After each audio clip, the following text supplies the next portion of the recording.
প্রথমেই মিসআন্ডারস্ট্যান্ডিং? প্রথমেই যদি মিসআন্ডারস্ট্যান্ডিং না হয় তাহলে পরে আন্ডারস্ট্যান্ডিং হবে কি করে? আচ্ছা, গল্পটা আমার না তোমার? আপনার। তাহলে মাঝখানে আকবারই কথা বলছো কেন? সরি। আচ্ছা ঠিক আছে ঠিক আছে, শোনো, এখন তুমি কোথায় আছো? সামনে। হ্যাঁ, পেছনে এসো।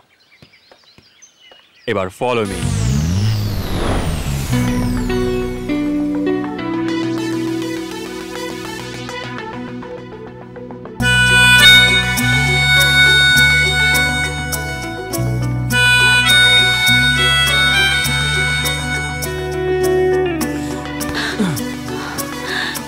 না না না না, sorry, I'm really sorry. Actually